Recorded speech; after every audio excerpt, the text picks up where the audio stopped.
මුළු පංචස්කන්ධයම අනිත්‍ය, දුක්ඛ, අනාත්ම යන ත්‍රිලක්ෂණයට යටත් වන බව සම්බුදු දහම අපට පෙන්වා දෙනවා.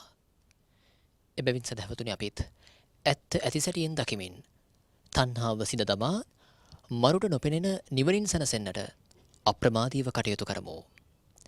සදහවතුනි ඔබ මේ ශ්‍රවණය කිරීමට බලාපොරොත්තු වන ධර්මදේශනාවත් ඒ සඳහා ඔබහට මහෝපකාරී වේවායි ප්‍රාර්ථනා කරමින් ඔබ අප කෙරෙහි අනුකම්පාවෙන් බෞද්ධ රූපවාහිනියේ මේ පැයට නියමිත දායකත්ව ධර්මදේශනාව සිදු කිරීම සඳහා බෞද්ධ රූපවාහිනී මැදිරියට වැඩම කළ ත්‍රිපිටක ධර්මවේදී ශාස්ත්‍රපති පූජ්‍යපාද හසලක සීලවිමල ගෞරවනීය ස්වාමින් වහන්සේ අපි ප්‍රථමයෙන් සාදුනාදදී නමස්කාර පූර්වක පිළිගනිමු.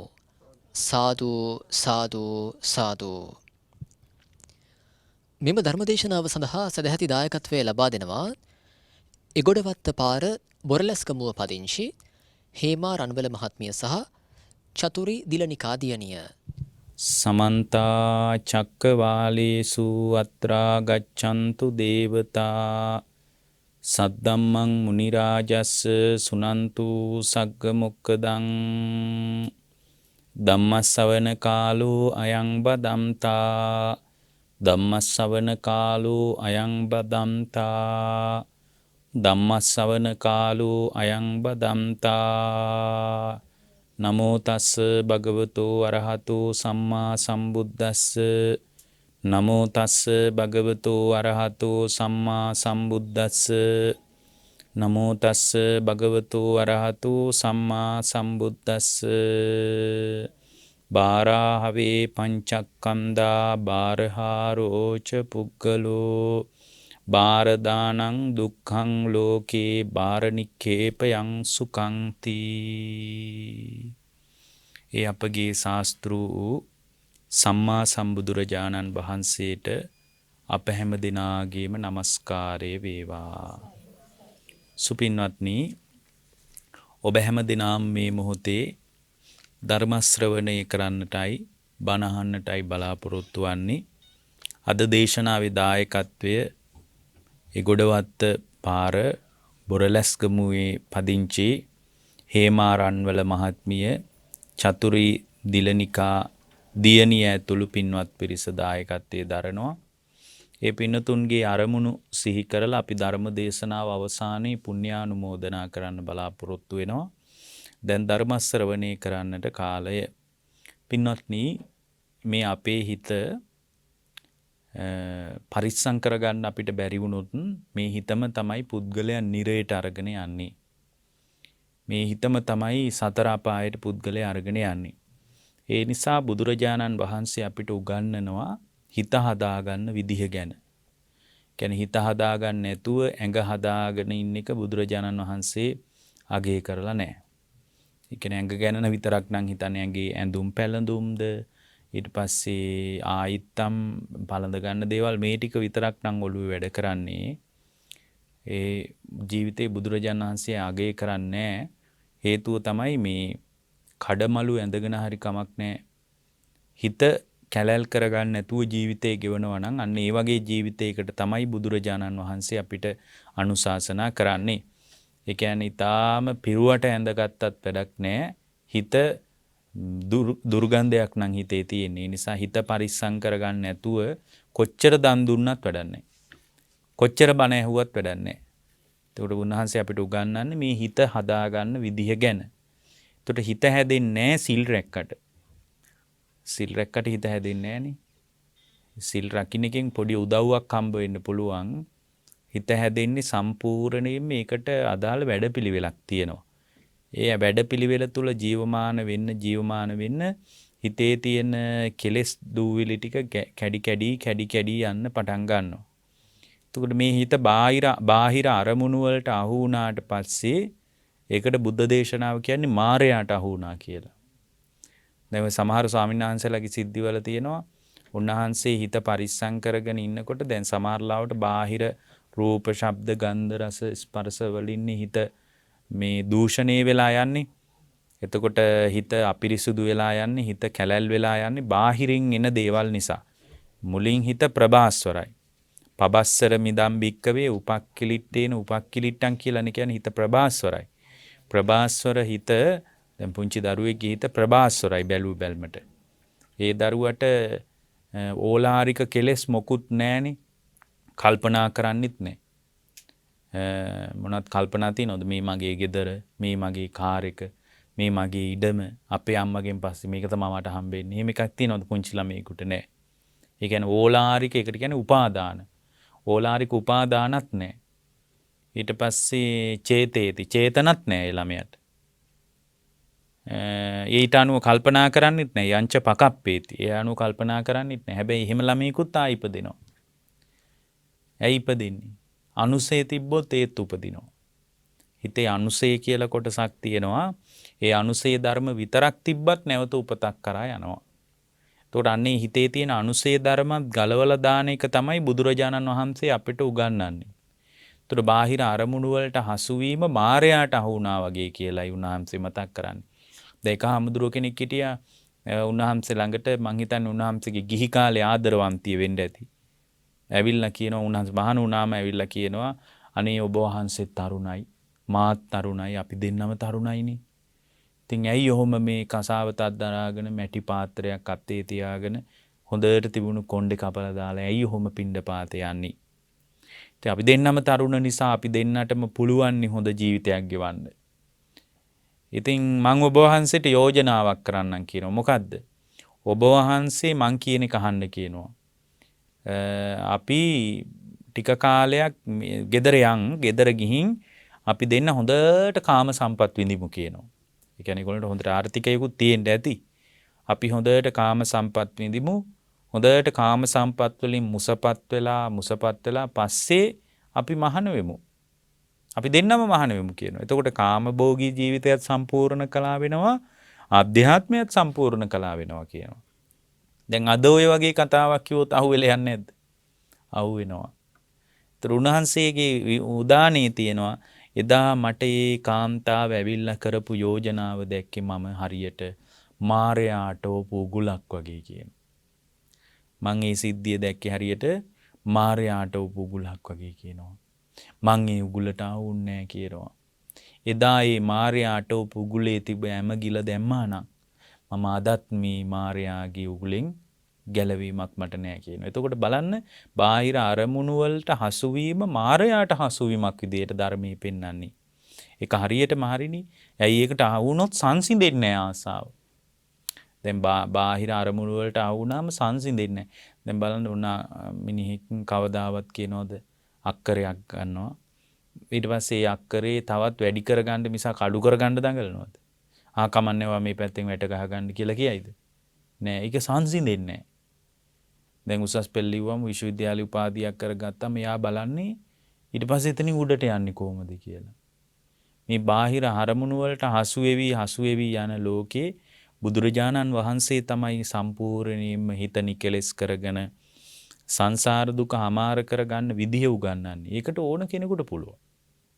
ආනන්තරීය පාප කර්මයක් වෙලා නැති ඕනෑම ගිහියෙකුට හෝ පැවිද්දෙකුට ඒ වැඩේ කරගන්න පුළුවන්.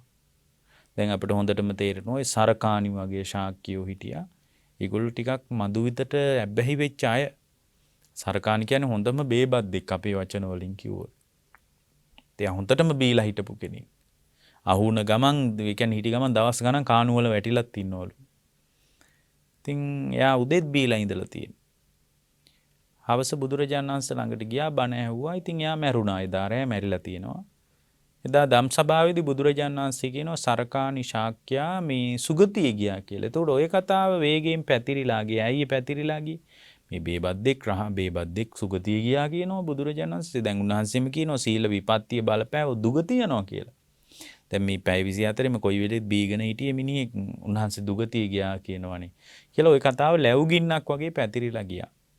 අන්තිමටම බුදුරජාණන් වහන්සේ ළඟට මහානාම කියන ශාක්‍ය වංශයට අයිති රජුරෝ එයත් ශාක්‍යයෙක්. එයා ඇවිල්ලා කියනවා මේ ඔබ වහන්සේ මෙන්න මෙහෙම කතාවක් කියලා තිනවා. මං හිතන්නේ ඔබ වහන්සේ එහෙම එකක් කියයි කියලා. ඇයි? ඔබ වහන්සේ සීල සම්පත්තියක් ගැනයි කියන්නේ. ඒ සීල සම්පත්තිය නිසා පුද්ගලයා සුගතියට යෑමත් සීල විපත්තිය නිසා පුද්ගලයාගේ දුගතියට යෑමත් ගැන ඔබ වහන්සේ කතා කරන්නේ. එහෙම කතා කරන ඔබ වහන්සේ මේ වගේ කතාවක් කියයි කියලා මම හිතන්නේ මේ සරකාණී ඔබ සුගතිය ගියා කියලා ඔබ වහන්සේ කියලා තියෙනවා ඇත්තද කියලා. ඔව් කිව්වා. ස්වාමීනි ඊයේ උදෙත් ඔය මිනිහා බීලානේ හිටියේ කියනවා. මම මගේ හැට දැක්ක කියනවා ඊයේ උදෙත් බීලා හිටියේ ඔබ වහන්සේ කොහොමද එහෙම කියන්නේ කියනවා. ඊයේ හවස ආවා කියනවා මාව මුණ ගැහෙන්නේ. ඒ වෙනකොට සරකාණී හොඳ සිහියෙන් හිටියේ කියනවා. ඒ අය සිහියෙන් ඉන්න වෙලාවේ සරකාණී මාත් එක්ක ඉතා ප්‍රියමනාප සාකච්ඡාවක යෙදුණා කියනවා. සරකාණී කියන්නේ ඥානවන්ත මිනිහෙක් කියනවා. සරකාණී මාත් එක්ක ධර්මයේ ශ්‍රවණේ අහද්දී ඒ ධර්මයේ සරකාණීට හොඳටම තේරුණා කියනවා. මම ඉස්සරහා වැඳ වැටුනේ ආයේ කවදාවත් මේ පන්සිල් නම් කඩන්නේ දිවි හිමියෙන් ඔබ වහන්සේ සරණ යනවා කියන අදහසින් සරකාණී සෝතාපන්න වෙලයි නැගිට්ටි කියනවා. මහා නාම සෝතාපන්න වෙච්ච ශ්‍රාවකෙක් දුගතිය යන්නේ නැහැ කියනවා. તો බලන්න පරණ වැරදි ගොඩාක් තිබුණාට යාව දුගතියට වැටුන්නේ නැහැ. ඇයි මේ ධර්මයේ තුල ස්ථාවර වුණා. ඒ කියන්නේ අපි ඕන කෙනෙකුට මේ ධර්මයේ තුල ස්ථාවර වෙන්න පුළුවන්. පරණ ප්‍රශ්න අදාළ නැහැ. හැබැයි බොහොම ප්‍රඥාවක් තියෙන්න ඕන. ප්‍රඥාවන්තයෙකුටමයි ධර්මය අහුවෙන්නේ. වෙන කෙනෙකුට නම් ධර්මය අහුවෙන්නේ නැහැ. හැබැයි මේ ධර්මයේ පින්වත්නි නිවන් මඟ එක එක විදිහට කියන්න පුළුවන්. එක එක විදිහට කියන්න පුළුවන්. හැබැයි නිවන් මඟ මොන විදිහට කිව්වත් පංචස්කන්ධය පිළිබඳ අවබෝධයෙන් තමයි හමාර වෙන්න ඕන. ඒ කියන්නේ මොන කාරණයක් කිව්වත් ඒක පංචස්කන්ධය පිළිබඳ අවබෝධයෙන් හමාර වෙන්නේ. ඇයි? පංචස්කන්ධය තමයි දුක කියලා කියන්නේ. ඒතර දුක කියලා කියන්නේ මොකද්ද? පංචස්කන්ධ ලෝකේ. ඒතර එහෙමනම් දුක අවබෝධ කරනවා කියන්නේ පංචස්කන්ධය අවබෝධ කරනවා කියන එක. දුකෙන් නිදහස් වෙනවා කියන්නේ පංචස්කන්ධයෙන් නිදහස් වෙනවා කියලා. පංචස්කන්ධයෙන් නිදහස් වුණොත් එයා ආයෙ උපදින්නේ නැහැ. ඒතර ඒක තමයි බුදුරජාණන් වහන්සේ මතක් කරේකනේ ඔය දේශනාවල තියෙන්නේ. නිතර නිතරම ඔය දේශනාවල ඇහෙන්නේ සංකිට්ඨේන පංච උපාදානස්කන්ධා දුක්ඛ. එහෙමයි තියෙන්නේ. මහණෙනි ඔය දුක ඔක්කොම විස්තර කරනවා. ජාතිපි දුක්ඛ, ජරාපි දුක්ඛ, වෙලෙඩවීම දුකයි, මරණීය දුකයි, ප්‍රියයන්ගෙන් වෙන්වීම දුකයි, අප්‍රියයන් සමග එක්වීම දුකයි, යම් පිච්ඡන්න ලබති තම්පි දුක්ඛං. ඔහොම ඔක්කොම දුක කියනවා. කියලා අන්තිමට මුන්නාන්සි කියන මහණෙනි නුඹලාට මං අකුලලා කියන්නද දුක? මොකක්ද අකුලලා දුක කිව්වොත්? සංකිට්ඨේන පංච උපාදානස්කන්ධා දුක. මහණෙනි සංක්ෂිප්තව පංච උපාදානස්කන්ධයයි දුක. මේ දුක තමයි අවබෝධ කරගන්න තියෙන්නේ. ඒතකොට මේ නිවන ගැන එක එක විදියට කියන්න පුළුවන්. හැබැයි කෙලවර වෙන්න ඕන පංච උපාදානස්කන්ධ දුක අවබෝධ කර ගැනීමෙන්. ඒක අවබෝධ කරගන්න මේ කාලේ බැරි වුණොත් පින්වත්නි ආයේ කවදා මුණ ගැහෙද්ද දන්නේ මේ ධර්මයේ. ඒක අවබෝධ කරගත්ත අය ආයේ මැරුණාම ආයේ උපතක් කරා යන්නේ නැහැ. ඒකට එයාලගේ පරණ ජීවිත වැඩක් නැහැ ඒකට.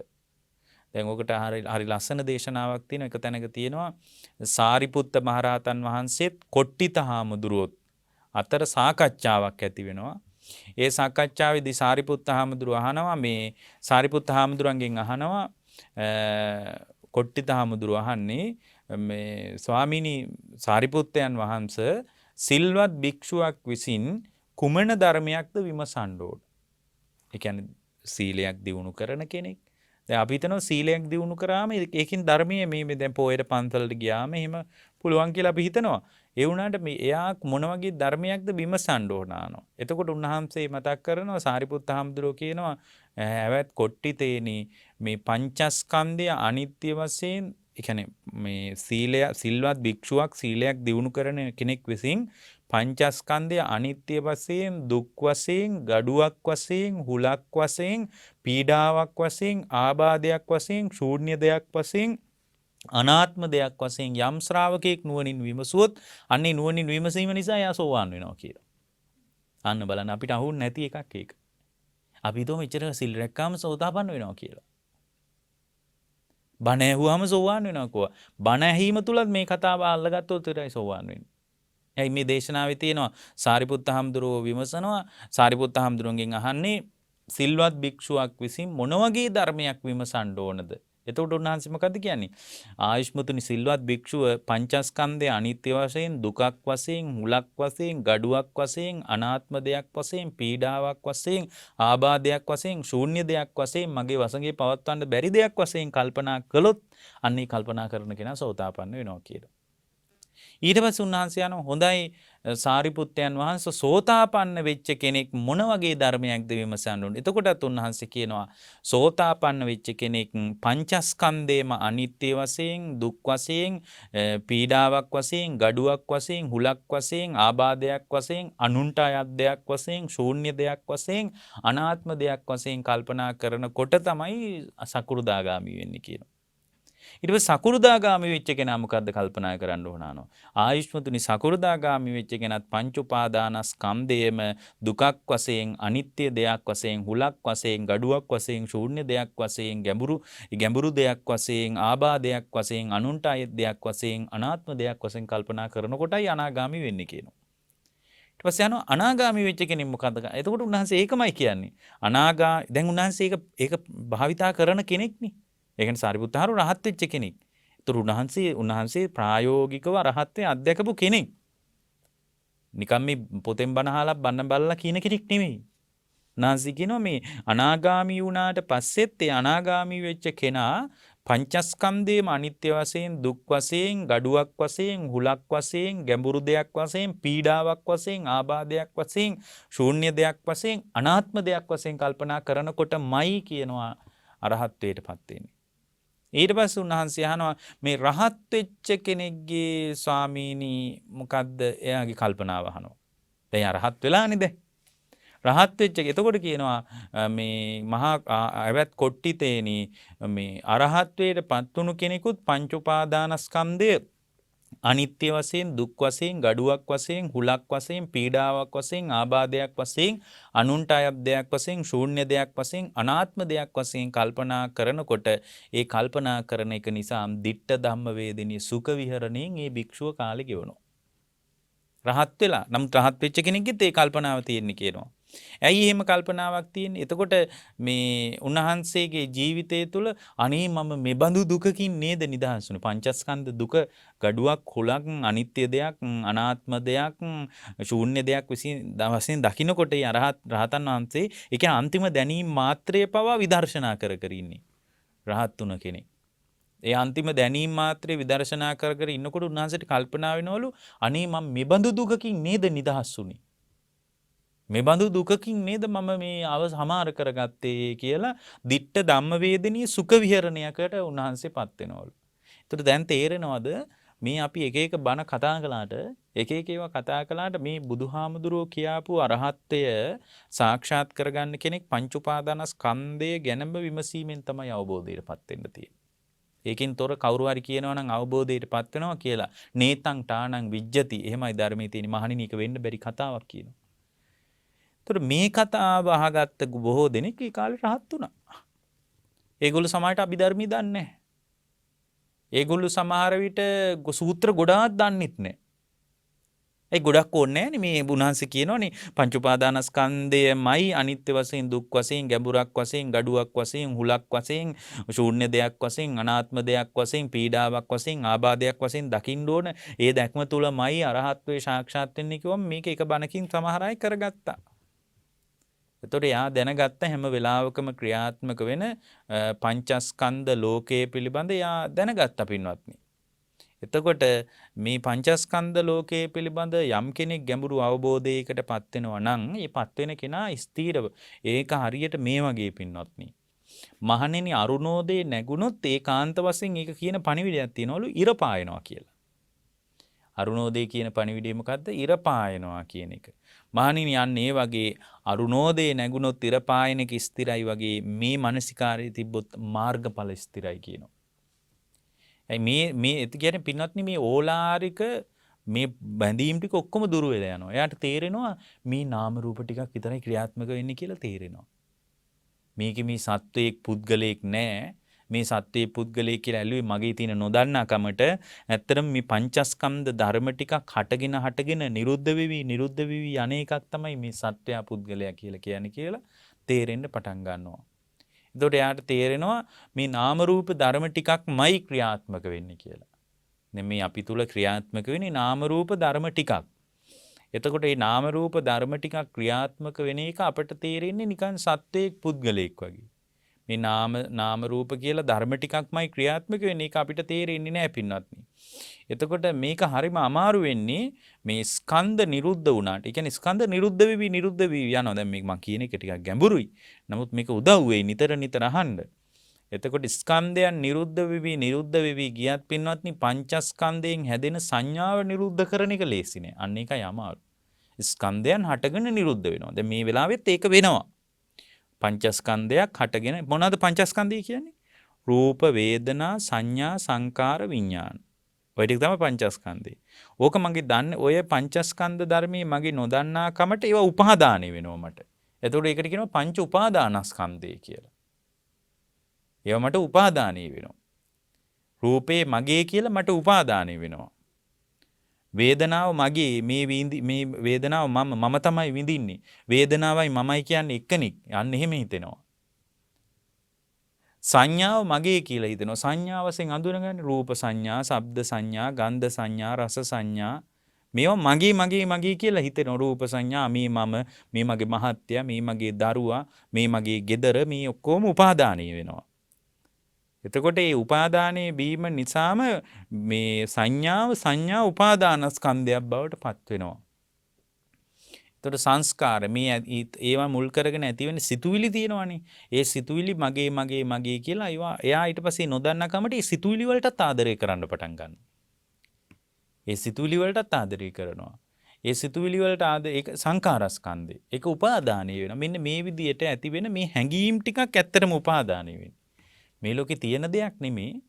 මේ දැන් අන්තිමටම ඇත්තටම වෙලා තියෙන්නේ මම දරුවට ආදරය කරනවා කියලා හිතුණට මගේ හිතේම ඇති වෙන සිතුවිලි ටිකකට මම ආදරය කරලා තියෙනවා. දරුවා මේක හරි ගැඹුරුයි. හැබැයි මේක තේරුම් ගත්තොත් එහෙම ඒ තේරුම් ගත්ත කෙනාගේ දුක ඉවරයිනේ. දැන් මම දරුවාට ආදරය කරනවා කියලා හිතුවට දරුවා සම්බන්ධව මම ඇතුළට ගත්ත හැඟීම් ටිකකටම තමයි මම ආදරය කරන්නේ. දරුවා කියලා මම ඇතුළට ගත්ත සංඥාවක් තියෙනවා. අන්නේ සංඥාවටයි මම ආදරය කරන්නේ.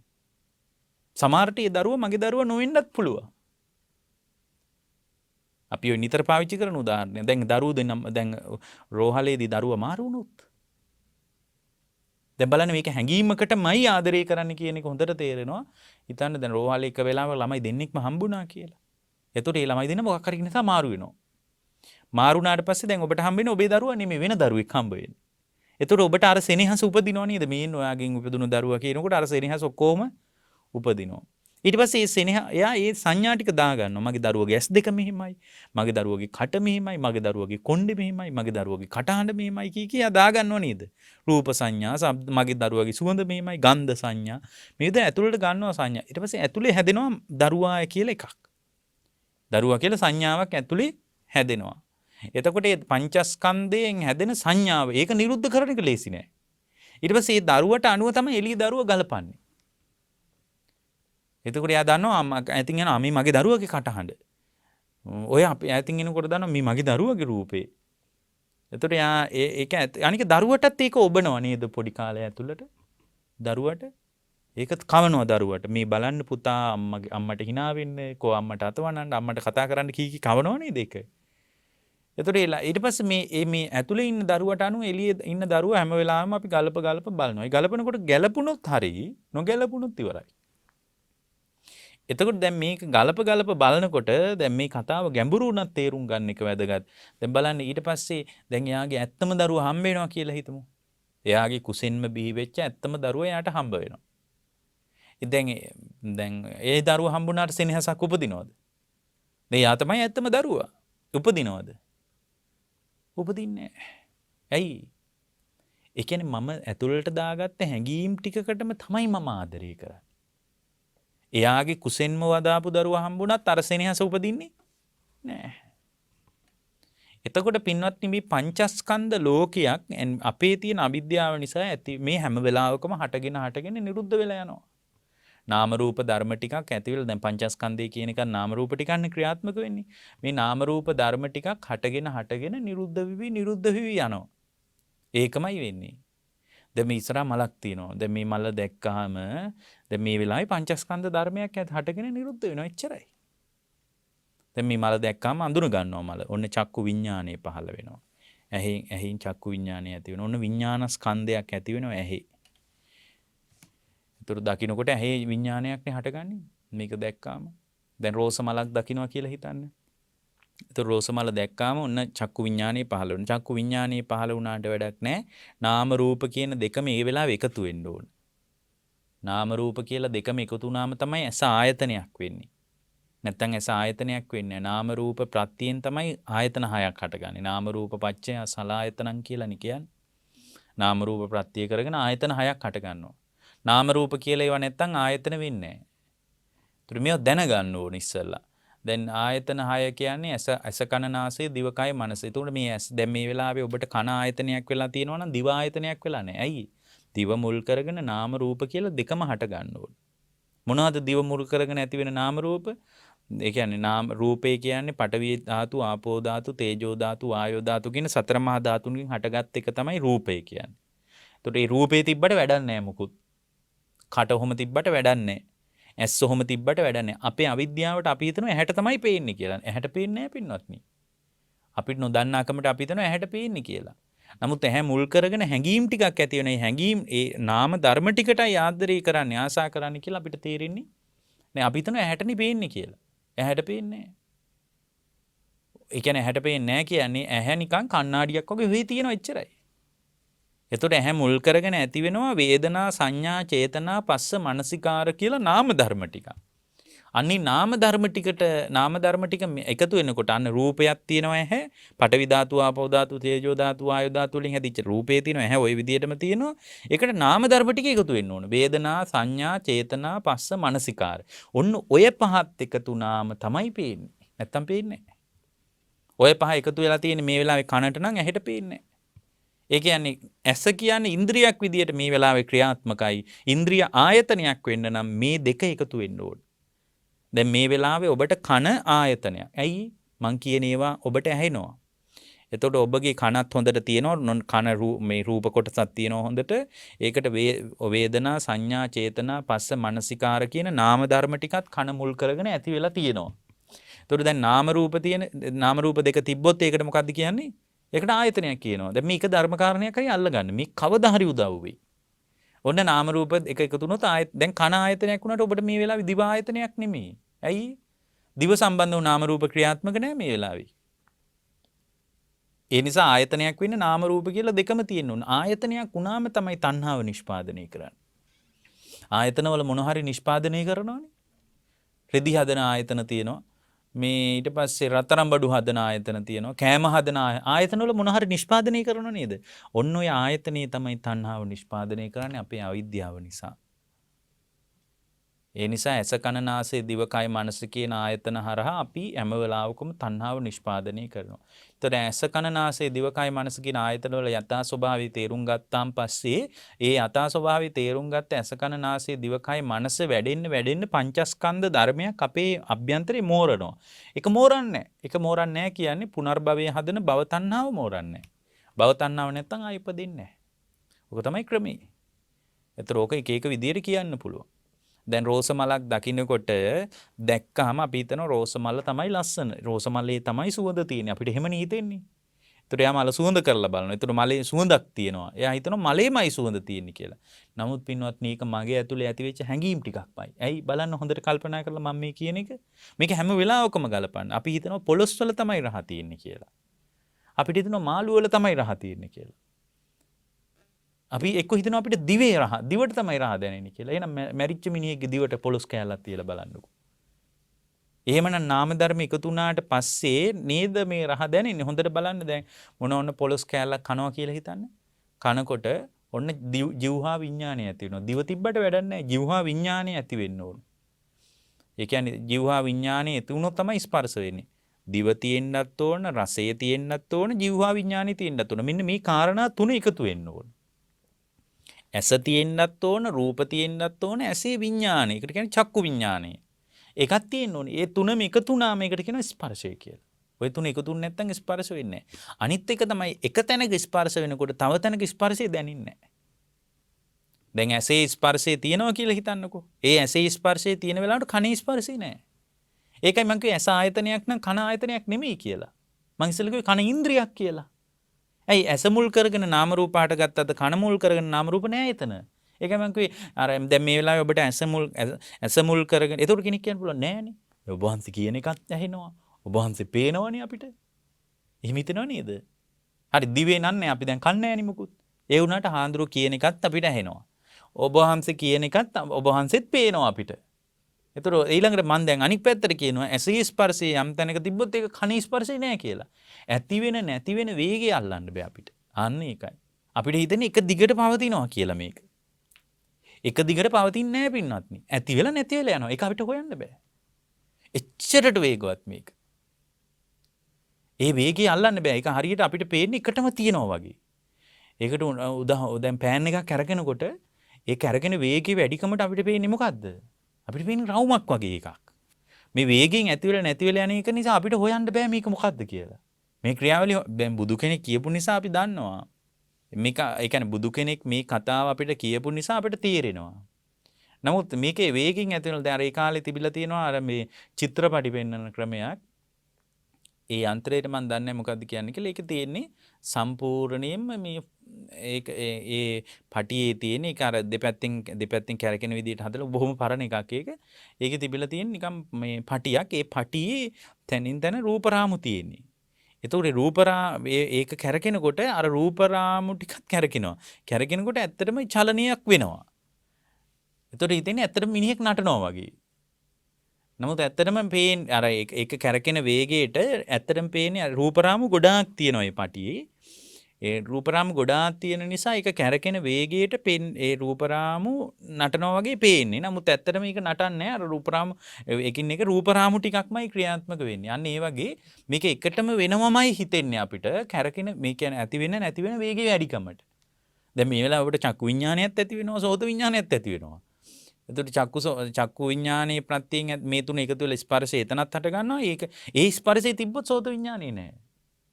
එතකොට දැන් සෝත විඤ්ඤාණයේ ස්පර්ශය ඒ කාරණා තුන ඒකනේ විඤ්ඤාණයට උන්වහන්සේ දුන්න ලස්සනම උපමාව මොකද්ද? මහණෙනි විඤ්ඤාණය කියන්නේ හතරමං හන්දියක මැජික් පෙන්වන මැජික් කාරයෙක් කියලා කිව්වේ. බලන්න මේ උපමාව කොච්චර ලස්සනද කියලා. දැන් හතරමං හන්දියක මැජික් පෙන්වනවා නම් ඒ කියන්නේ මැජික් පෙන්වන්නේ හතරමං හන්දියක නම් හතර පැත්තෙන්ම බලනවා. දැන් සාමාන්‍ය මැජික් හතර පැත්තෙන්ම බලන්න පෙන්වන්නේ නැහනේ. සාමාන්‍යයෙන් විද්‍යාකාරයෙක් විද්‍යාව පෙන්වන්නේ ඉස්සරහට විතරයි. පිටිපස්සින් ඉඳලා බලන්න බෑ. හැබැයි උන්වහන්සේ ඒකට දෙන උදාහරණය තමයි දැන් රූපය කියන්නේ පෙන පිඬක් කියලා කිව්වේ.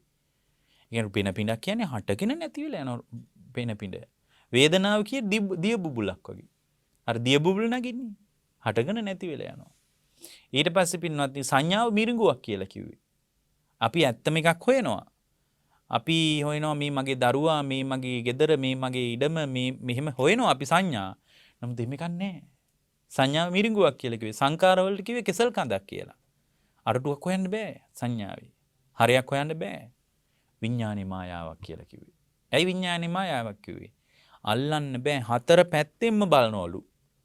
දැන් මැද මැජික් පෙන්නනවා හතර පැත්තෙන්ම බලනවලු ඒත් හොයන්න බෑලු. ඇයි? ඇති වෙලා නැති වෙලා යන වේගය හොයන්න බෑ. දැන් බලන්න මේ බණ ටික අහගෙන ඉන්න වෙලාවේ චක්කු විඥානය ඇති වෙනවා, ආය සෝත විඥානය ඇති වෙනවා, ආය චක්කු විඥානය ඇති වෙනවා, සෝත විඥානය ඇති වෙනවා. සමහරට මේ බණ ටික අහගෙන ඉඳි ගෙදරට එකපාර ඔළුව දුවනවා, මනෝ විඥානයත් ඇති වෙනවා එකපාර. ඉතින් මේ ඇති වෙන මේක දැන් ධර්මයෙන් බැලුවොත් විතරයි තේරෙන්නේ මේක හරියට මේ හටගෙන නිරුද්ධ වෙවි යන නාම ධර්ම ටිකක්මයි මගේ ඇතුලේ ක්‍රියාත්මක වෙන්නේ කියලා හොඳට තේරෙනවා. දැන් ඔක හොඳටම තේරෙනවා. දැන් උදාහරණයක් විදිහට දැන් රෝස මලක් තිබ්බොත් දැන් මම කියාගෙන ආවෙත් ඒකයි. දැන් රෝස මල දිහා බැලුවාම ඔන්න චක්කු විඥානය ඇති වෙනවා. ඒ කාරණා තුනක් එකතු වෙන මල තියෙනවා. ඇහත් අවධානය යනවා. ඔන්න කාරණා දෙකයි. ඇහැ මුල් කරගෙන ඇති වෙන චක්කු විඥානයත් ඇති වෙනවා. ඒ කාරණා තුනක් එකතු. ওই තුන එකතු වුණාම ඒකට මොකද්ද කියනවා කිව්වේ? ඒ තුන එකතු වුණාම කියන එකට ස්පර්ශය කියලා. ස්පර්ශය කියන්නේ ওই තුන එකතුර. තින්නම් සංගති පස්සෝ කියලා ධර්මයේ තියෙන්නේ. ස්පර්ශ වුණාම මොකද වෙන්නේ? පස්ස පච්චය වේදන ස්පර්ශ වුණාම විඳිනවා. ස්පර්ශ වුණ නිසා තමයි විඳින්නේ. මල ලස්සනයි කියලා හිතනවා. එතකොට ඔන්න සැප වේදනාවක් හිතේ උපදිනවා.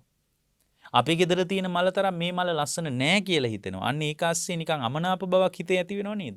ආපෝ ඒ මල වැඩක් නෑ. අපේ ගෙදර ඊට වඩා හොඳ මල් තියෙනවා වගේ එකක්. අර දැකීම නිසා නිකන් අමනාප බවක් හට ගන්නව නේද? ගැටීමක් හට ගන්නවා හිතේ. එතකොට දැන් බලන්න මේ විඳින නිසාමයි පින්වත්නි තණ්හා උපදින්නේ. වේදනා පච්චය තණ්හා. විඳින දෙයට එයා තණ්හා කරනවා. තණ්හාව ඇති වුණා. තණ්හාව ඇති වුණාට පස්සේ ඉතින් එතනින් එහාට කතා කරන්න දෙයක් නැහැ. තණ්හාව නිසා උපාදානය වෙනවා ඒක. තණ්හා පච්චය උපාදාන. බැඳිලා යනවා. උපාදානය කියන එකට දෙන්න පුළුවන් කෙටිම අර්ථය තමයි බැඳිලා යනවා හිත. බැඳිලා යාම නිසා තමයි පින්වත්නි උපාදාන පච්චය භව විපාක පිණිස කර්මයක් නිර්මාණය වෙනවා එතන. විපාක පිණිස කර්මයක් නිර්මාණය වුණාම භව පච්චයා ජාති විපාක පිණිස කර්ම හැදුන නිසා ඒ විපාක පිණිස හැදිච්ච කර්මයේ මෝස්තරයට අනුව පින්වත්නි යාගේ ජාතිය පහළ වෙනවා. සමහර විට බිත්තර කට්ටක් අස්සේ, සමහර විට ගර්භාෂ බිත්තියක් අස්සේ, සමහර විට ඕපපාතික උපතක, සමහර විට සතර අපායේ. විපාක පිණිස කර්ම හැදිලා තියෙන්නේ gedara සම්බන්ධව නම් උපාදානයේ වෙලා විපාක පිණිස කර්ම හැදුන ඊට අනුව ඕපපාතිකව සමහර විට gedarම උපදිනවා මල පෙරේතෙක් හරි වෙලා. ඇයි විපාක පිණිස කර්ම හැදීමට අනුවමයි ජාතිය පහළ වෙන්නේ. භව පච්චය ජාති කියලානේ කිව්වේ.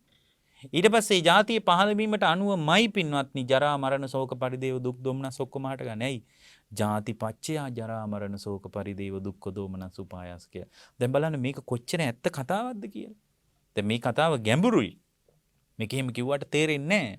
හැබැයි මේක ටික ටික හරි තේරුම් ගන්න උත්සාහ කළොත් මේ ගැන යම් අදහසක් මතු කරගන්න පුළුවන් වුණොත් අපිට ඒ අදහස මතු කරගත්ත තැනකමයි අවබෝධය හැදෙන්නේ. ඇයි? සාරිපුත්ත හාමුදුරුවෝ දැන් කොට්ටිත හාමුදුරුවන්ට ওই කතාව කිව්වනේ. මොකද්ද කිව්වේ? ආයුෂ්මතුනි පංච උපාදානස්කන්ධය අනිත්‍ය වශයෙන්, දුක් වශයෙන්, gaduwak වශයෙන්, හුලක් වශයෙන්, පීඩාවක් වශයෙන්, ආබාධයක් වශයෙන්, අනුන්ට අයිති දෙයක් වශයෙන්, ශූන්‍ය දෙයක් වශයෙන්, මගේ වසඟේ තියන්න බැරි දෙයක් වශයෙන් යම් මිනිහෙක් දැක්කොත් ඒ දැකීම මාත්‍රේමයි එයා සෝතාපන්න කරන්න කියලා කිව්වනේ. දැන් අපි ඒක දැනගන්නනේ මේ දැන් පංචස්කන්ධයේ ඇති වෙන විදිය කියන්නේ. දැන් මල දකින්නකොට ඔන්න චක්කු විඥානය ඇති වුණා. දැන් චක්කු විඥානයත් මම විස්තර කරා මොකද්ද? කාරණා තුනක් එකතු වීමෙන්මයි ස්පර්ශ වෙන්නේ. ඊට පස්සේ මල දැක්කාම ඔන්න ඊට පස්සේ යාට මල දැකීම නිසා ඔන්න විඥානස්කන්ධයක් ඇති වුණා. දැන් අපි හිතනවා මේකේ මලේ තමයි සුවඳ තියෙන්නේ කියලා. එක්ක අපි හිතනවා මල තමයි ලස්සන කියලා. නමුත් ඒක ඇතුලේ විතර ගත්ත විදිය දැන් හැඟීම් ටිකක් කියන එක තේරුම් ගන්නයි මම මේ කියන්නේ. දැන් මල දැක්කට පස්සේ ඔන්න චක්කු විඥානය ඇති වුණා. ඊට පස්සේ ඒ මල අඳුනගත්තා යා. කොහමද? අඳුනගත්තා. අඳුන ගන්නවා කියන්නේ මල පාට වශයෙන් අඳුනගත්තා. මලේ සුවඳ වශයෙන් අඳුනගත්තා. කවුද අඳුනගත්තේ? තමන් අඳුනගත්තා. අඳුනගන්නවා කියන්නේ සංඥා ස්කන්ධයක් හටගත්තා. අඳුන ගන්නවට කියන්නේ මොකද්ද? සංඥාව. එතකොට පංචස්කන්ධයේ තුන්වෙනි එක තමයි රූප වේදනා සංඥා. සංඥා ස්කන්ධයක් ඔන්න හටගත්තා. කාගේ ඇතුළේද? මගේ ඇතුළේ හටගත්තේ. මලේද හටගත්තේ? නෑ, මගේ ඇතුළේ හටගත්තේ. මගේ ඇතුළේ සංඥා ස්කන්ධයක් හටගත්තා. මලේ පාට වශයෙන් අඳුනගත්තා, සුවඳ වශයෙන් අඳුනගත්තා. කෑමක් නම් රස වශයෙන් අඳුන ගන්නවා. ඇඹුල් රස, තිත්ත රස, ලුණු රස, කර රස, කර නොවන රසය මේ විදිහට අඳුන ගන්නවානේ. අඳුන ගැනීමත් මගේ ඇතුළේ ඔන්න සංඥා ස්කන්ධයකුත් මොන්න මල දැකීම නිසා මගේ ඇතුළේ හටගත්තා. සංඥා ස්කන්ධයට අනුව ඒ අනුව වේදනාවකුත් හටගත්තා. ඇයි? ලස්සනයි නම් හිතේ මනාප බවක් හටගත්තා. එතකොට සැප වේදනාවක් හිතේ උපදිනවා. මහා ලොකු සැප වේදනාවක් නැති වුණත් ඇලීමක් උපදින්නේ නැද්ද හිතේ? උපදිනවා. ලස්සන නැත්තම් ගැටීමක් උපදිනවා. ඒක මහා බරපතල ගැටීමක් නොවුනත් අභ්‍යන්තරී ගැටීමක් ඇති වෙනවා. හැම අත්දැකීමක් තුළම හැම සංස්කාරයක් තුළම පින්වත්නි එක්ක සැප වේදනාවක් උපදිනවා, එක්ක දුක් වේදනාවක් උපදිනවා, එක්ක අදුක්කම සුඛ වේදනාවක් උපදිනවා. සැප වේදනාව නිසා රාගානුසයට හිත බහිනවා, දුක් වේදනාව නිසා පටිඝය කියන අනුසයට හිත බහිනවා, මධ්‍යස්ථ විඳීම නිසා අවිද්‍යාව කියන අනුසයට හිත බහිනවා. අපි දන්නේ නැති උනට හැම වෙලාවකම එක්කෝ මේ රාගානුසයත් එක්ක, එක්කෝ පටිඝානුසයත් එක්ක, එක්කෝ අවිජ්ජානුසයත් එක්ක. එතකොට මේ අනුසේ ධර්මයන් වලට හැම වෙලාවකම හිත බහිනවා. හිත බහින ගමන් අපි සිල් රැකලා බුද්ධ පූජාවක් තියලා අනේ කවද්ද රහත් වෙන්නේ කියලා හිතාන ඉන්නවා. එයාට කවදාවත් හම්බෙන්නේ නැහැ මේක. ඇයි මේ දේශනාවල පැහැදිලිව තියෙනවානේ පංචස්කන්ධයේ උදේවැය දැකීමෙන්මයි පංචස්කන්ධයේ අනිත්‍ය වශයෙන්, දුක් වශයෙන්, gaduwak වශයෙන්, හුලක් වශයෙන්, පීඩාවක් වශයෙන්, ආබාධයක් වශයෙන්, ශූන්‍ය දෙයක් වශයෙන් මෙහෙම බලද්දි ශූන්‍ය දෙයක් කියලා තේරෙනවා. ශූන්‍ය දෙයක් වශයෙන්, අනාත්ම දෙයක් වශයෙන් නුවණින් විමසීම තුලමයි උන්වහන්සේ මතක් කරනවා අනිච්චතෝ දුක්ඛතෝ අනත්තතෝ යෝනිසෝ මනසිකරන්තෝ සෝතාපට්ටි පලං සච්චිකරොන්ති හෝති. යම් කෙනෙක් සෝතාපට්ටි ඵලයේ සාක්ෂාත් කරනවා නම් අනිත්‍ය මේ විදිහට කල්පනා කළොත් විතරයි අහුවෙන්නේ කියනවා. ඒ මේ විදිහට කල්පනා කරනකොට තේරෙනවා මේ මලයේ ඇති කිසි මඟුලක්වත් නැහැ කියලා. කිසිම දෙයක් නැහැ කියලා තේරෙනවා. අපි මෙච්චර කල් මේ මලේ හොයනවා වෙන මංගල ලක්ෂණයක්. මේ මලේ මංගල ලක්ෂණයක් නැහැ. මේ අපි ඇසුරු කරන සමාජය තුළ මඟුල් ලකුණක් නැහැ. එතකොට මේක මගේ හිතේ ඇතිවෙච්ච සම්පූර්ණ හැඟීමක් කියලා තේරෙනවා. දැන් බලන්න මල දැක්කාම යාට මල චක්කු විඥානය ඇති වුණා, විඥානස්කන්ධයක් පහළ වුණා. ඊට පස්සේ මල අඳුනගත්තා, අඳුනා ගැනීම තුළ සංඥාස්කන්ධයක් ඇති වුණා. ඊට පස්සේ මල නිසා සැප වේදනාවක් හටගත්තා, මල ලස්සනයි කියලා හිතුණා. ඊට පස්සේ මල සුවඳ කරලා බැලුවා. සුවඳ කිරීම යනකොට ඔන්න තව පැත්තකිනුත් ආයේ පංචස්කන්ධයක් වැඩෙනවා. ඇයි? සුවඳ කරන දකින්නකොට චක්කු විඥානය ඇති උනේ. සුවඳ කරනකොට ගාන විඥානය ඇති වෙලා ඒ විඥාණයට අනුවත් අඳුර ගන්නවා. අන්න බලන්නකො පින්වත්නි මේක ගැට ගැහි ගැහි යන විදිය. ඊට පස්සේ ගාන විඥාණයට අනුවත් පංචස්කන්ධයක් හට ගන්නවා. ඊට පස්සේ බලන්න දැන් චක්කු විඥානය ඇති වුණා. චක්කු විඥාණයට අනුව විඥානස්කන්ධයක් හටගත්තා. ඊට අනුව හඳුනාගත්තා. සංඥාස්කන්ධයක් ඇති වුණා. හඳුනා ගැනීමට අනුව එයා හිත තුළ සැප වේදනාවක් හටගත්තා. මල සුවඳයි, මල ලස්සනයි කියලා හිතනකොට වේදනාස්කන්ධයකුත් හටගත්තා. ඊට අනුව ඔබට සිතුවිලි ටිකක් පහළ වෙනව නේද මල සම්බන්ධව. මල සම්බන්ධව සිතුවිලි ටිකක් හිතේ. ඊට පස්සේ ඒ සිතුවිලිම නේද ප්‍රපංච දක්වා වෙන්නේ. මේ මල අපේ ගෙදර තියෙනවා වගේ, මේ මල් පැලයක් කොහම හරි අපි ගෙදරත් හදාගත්තා නම් හරි, මේ මල් ලස්සනයි කොහෙද දන්නේ ගන්න තියෙන ඔය වගේ ලොකු කතා ගොඩක් ඔළුවට එන්නේ නැද්ද? ඒ කියන්නේ සංකාරස්කන්ධයකුත් පහළ වෙනවා. චිත්තචය සංකාරස්කන්ධය කියලා කියන්නේ රූප සංචේතන. මෙතන සංකාරස්කන්ධය කියලා කියන්නේ පටිච්ච සමුප්පාදේ කතා කරන අවිජ්ජාපච්චය සංකාර කියන එක නෙමෙයි. දැන් සමහර අය පංචස්කන්ධයේ සංකාර කියන එකයි පටිච්ච සමුප්පාදයේ සංකාර කියන එකයි දෙක ගලපනවා එකට. ඒක ගැලපෙන්නේ නැහැ පින්වත්නි. ඇයි එතන සංකාර කිව්වේ කුසල් අකුසල් ධ්‍යාන සිත් වලට. මෙතන සංකාර කිව්වේ රූප සංචේතන. රූපේ නිසා ඇතිවෙන සිතුවිලි තියෙනවා. දැන් මේ මල නිසා ඔබට සිතුවිලි ටිකක් හටගත්තනේ. ඒකට සංකාර කිව්වා. ඒතර මල නිසා සිතුවිලි හටගත්තේ කොහෙද පින්වත්නි? මල ඇතුලේද? මං අස්සේ ඇති වුණා සිතුවිලි ටිකක්. ඒකට කියනවා සංකාරස්කන්ධය කියලා. ඊට අනුව රූපස්කන්ධෙත් වෙනස් වීම ඇති වෙනවා. මල දැකීම අනුව මල මුල් කරගෙන ඔබේ අභ්‍යන්තරය තුලත් පින්වත්නි ඊට පස්සේ රූපස්කන්ධෙත් විශාල වෙනස්කමක්, විශාල පරිවර්තනයක් ඇති වෙනවා. එතකොට මල නිසා මේ රූපයේ ඒ කියන්නේ සිතුවිලි වලට අනුව රූපේ ඇති වෙලා නැති වෙලා යනවා. සිතුවිලි වලට අනුව රූපස්කන්ධය වෙනස් වෙනවා හැම වෙලාවකම. දැන් ඒක හොඳටම තේරෙනවා පින්වත්නි. දැන් සාමාන්‍ය කෙනෙක්ගේ ජීවිතය තුළ මේ එයා හිතන විදිහට අනුව රූපේ වෙනස්කමක් ඇති වෙනවා. දැන් සමහරට හුඟක් සතුටින් ඉන්නකොට බැලු බැලමට හොයන්න පුළුවන් නේද? ගොඩක් දුකෙන් ඉන්නකොටත් බැලු බැලමට හොයන්න බැරිද? රූපේ වෙනස්කමක් නැද්ද? අන්න බලන්න නාම ධර්ම ඇසුරෙන් රූපේ වෙනස් වෙනවද නැද්ද එහෙමනම්? ඒක හොඳටම තේරෙනවානේ. රාගය වගේ බරපතල මනෝභාවයක් හැඟීමක් ඇති වෙනකොට ශරීරයේ හෝමෝන ක්‍රියාකාරීත්වය පවා ඇති වෙනවානේ. එතකොට නාම ධර්ම ඇසුරෙන් රූපස්කන්ධයත් වෙනස් වෙනවා. කොහෙද වෙනස් වුනේ? මන් තුල. අපි හිතනවා මලේ තමයි සුවඳ තියෙන්නේ කියලා. මලේ තමයි පාට තියෙන්නේ කියලා අපි මෙච්චර කල් හිතුවා. මල නිසා මගේ අභ්‍යන්තරේ රූප වේදනා සංඥා සංකාර විඥාන කියන නාම ධර්ම ටිකක් හැඟීම් ටිකක් ඇති වෙලා දැන් තේරෙනවද මේ හැඟීම් මම මගේ ඇතුලේ හදාගත්ත හැඟීම් ටිකටමයි ලෙන්ගතුකම් පාන්නේ කියලා. මලට නෙමෙයි ඇත්තටම. මොකද පින්වත්නි ඕකට හරි ලස්සන දේශනාවක් තියෙනවා මේ පින්වත්නි තමන් තුලමයි මේ ප්‍රශ්නේ ගැට ගැහෙන්නේ. එළියෙන් නෙමෙයි. නතේ කාම යානි චිත්‍රානි ලෝකේ මහණෙනි බාහිර ලෝකවල චිත්‍රවල රාගේ නැහැ කියනවා. සංකප්ප රාගෝ පුරිසස්සකම් මහණෙනි සංකල්පයක් රාගී කියන්නේ කියනවා. ඔය සුචිලෝම වගේ සූත්‍රවල තියෙනවා ආනවනි රාගෝච දෝසෝච කුතෝ නිදානං ස්වාමීනි රාගයයි ද්වේෂයයි හටගන්නේ කොතනද? රාගෝච දෝසෝච ඊතෝ නිදානං එතනමයි හටගන්නේ කියනවා. වෙන කොහෙවත් නෙමෙයි. අර එක දෙවියෙක් ඇවිල්ලා අහනවනේ රාගයයි ද්වේෂයයි කොහෙද හටගන්නේ කියලා. එතකොට උන්වහන්සේගේ බොහොම සරල උත්තරයක් තියෙන්නේ රාගෝච දෝසෝච ඊතෝ නිදානං එතනමයි. කොතනද? ඔතනමයි හටගන්නේ. මෙතනමයි හටගන්නේ. හැඟීම් ටිකක්මයි මේක. මේක එළියේ ප්‍රශ්නයක් නෙමෙයි. එතකොට මම මේ දිහා බලන විදියේ ප්‍රශ්නයක් තමයි තියෙන්නේ කියලා හොඳටම තේරෙන්න පටන් ගන්නවා. එතකොට මේ විදියට දැනගත්තට පස්සේ යාට තේරෙනවා මේ හැම අත්දැකීමක් තුළම මොනවාද හටගන්නේ. එතකොට පංචස්කන්ධ ධර්මයක් හටගෙන නිරුද්ධ වෙලා යනවා.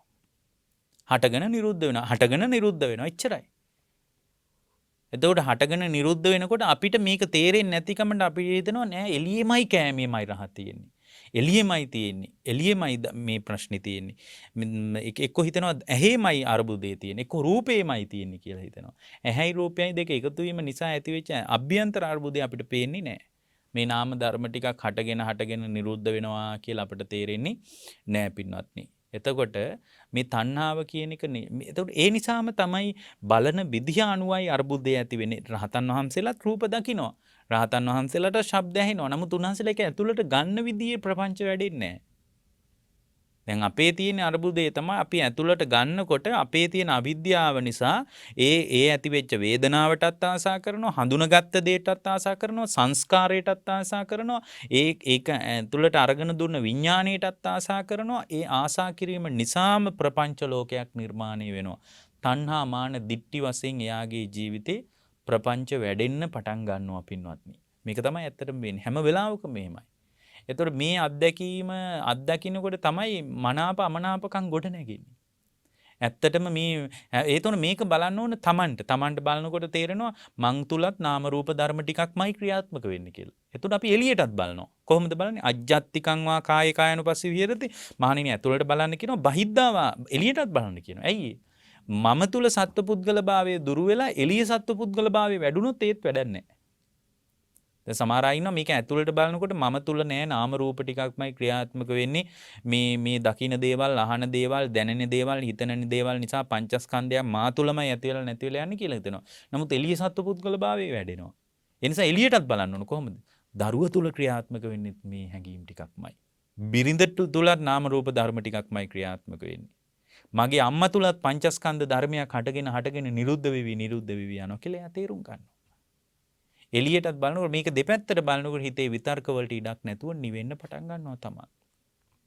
එතකොට එහෙම බලන කෙනෙකුට මෙයාට කෑමි ප්‍රශ්නයක් නැහැ ඊට පස්සේ. ඇයි අපේ තියෙන අවිද්‍යාව දැන් එයාට පොලොස් කෑල්ලක් හමුණා මෙයා පොලොස් වල රහ තියෙනවා කියලා හිතනවා.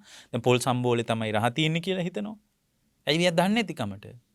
දැන් පොල් සම්බෝලයක් කනලා දුන්නට පස්සේ එයා පොල් සම්බෝලේ දැන් මම ඔබට මතකද එක තැනක කිව්වා ස්කන්ධයන් නිරුද්ධ වුණාට පංචස්කන්ධයේ හැදෙන සංඥාව නිරුද්ධ කිරීම ලේසි නෑ කියලා.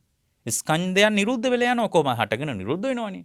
හැබැයි හටගෙන නිරුද්ධ වෙනකොට හිටිනවා පින්වත්නි පංචස්කන්ධයේ මුල් කරගෙන සංඥාව. ඒක නිරුද්ධ කරන එක නම් ලේසි නෑ. පොල් සම්බෝලේ ගැන රහක් හිටලා තියෙන ඔළුවේ ඒකෙන් ගලප තමයි පොල් සම්බෝල් කන්නේ. ඊට පස්සේ එයා අතීතේ කාපු පොල් සම්බෝල වල රස, ඒ වගේ සැර, ඒ වගේ ලුණු මිරිස් ඔක්කොම ඔළුවේ හිටලා තියෙනවා. ඒකත් එක ගලප කන් අන්නේ සංඥාව නිරුද්ධ කරන එකයි ලේසි නැත්තේ.